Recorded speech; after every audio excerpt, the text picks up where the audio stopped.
Janet Yellen over the weekend said, look, I don't worry about inflation. I see the economy gaining strength. I can see regular rate hikes. Does that take some of the wind out of the sails? I think it may, but I think corporate profits look very good. Yeah. And on top of it, I think that you're finding that the economy, or at least the people's confidence in the economy, continues to grow. There could be an exogenous event. You don't know what's going to happen with North Korea. You don't know what happens there. It could be something else that happens elsewhere in the world. But other than that, I'm rather bullish on the state of the economy and the state of the stock market. And I think 23,000 is clearly doable this week. I suddenly feel better. Herb London, I'm feeling bullish because you are. It's very good. Mitch McConnell, does he not care for Donald Trump, and is that partly why we're seeing difficulty in getting this agenda? I never underestimate the personal relationships between people in the Congress and the president. Right. On the other hand, I think it's very important to note that if you get a budget approval, which I think is likely, of course, you will get this tax reform bill passed. By the end of the year? By the end of the year. And I think Trump will be very, very happy about that. And McConnell's position within the White House might change as a consequence.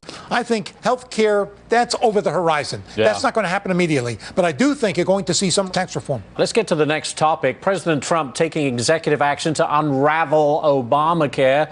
Herb London, getting rid of those subsidies, which, weren't technically legal in the first place. They weren't technically legal, and people are always saying, well, the president, of course, is trying to change Obamacare. No, he's trying to be consistent with what Obamacare actually required. And I think that what you're seeing now is the unraveling of Obamacare is very desirable from the point of view of those who have 30 or more employees. They're saying, for the first time, we're getting a little relief. This competitive environment, it was what is desirable. And once you have a situation where individuals can make the case for themselves, the kind of health care they want, and you can actually choose the insurance market you want to be in, that is a very desirable outcome. Herb, we talk about this every day, but Anthony really brings home what it means to run a business in this country and the exorbitant amount of money being paid out because of Obamacare. This is an extraordinary illustration. It's an illustration of what a competitive environment means as opposed to a monopolistic environment.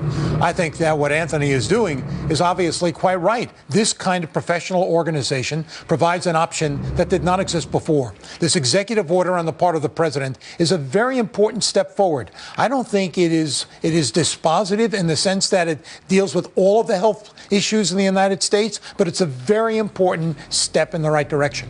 Yes. So one of the things you have to understand is that the presumption in the university is the free and open exchange of opinion. So it doesn't make any difference whether he's controversial or not. Controversy should be part of the kind of dialogue that occurs on campus. So it strikes me that what you have here is the emergence of an orthodoxy where people on campus are unwilling to consider other points of view. This is not a university. This is a church. This is now a dogma. You either apply and accept the dogma or you are not accepted in the university. That's the whole point. That's a good point, Herb. On Iran, Herb, very quickly, look, if nothing else, put a marker down saying a weak deal with weak oversight just isn't going to work. One of the things that you have to understand, the Iran deal, the 159-page document, which I've read a couple of times, clearly suggests it's written in subjunctive tense. It's written in subjunctive tense. That means these are things that could happen, might happen, but do not have to happen. As a consequence, this is a deal that really has no validity to it. Not validity on our side, and not validity for the Iranians either. What a big surprise. The one thing that is necessary for Americans to understand, if we did nothing, the Iranians would have nuclear weapons in 5 years, 10 years, or maybe a year if they cheat.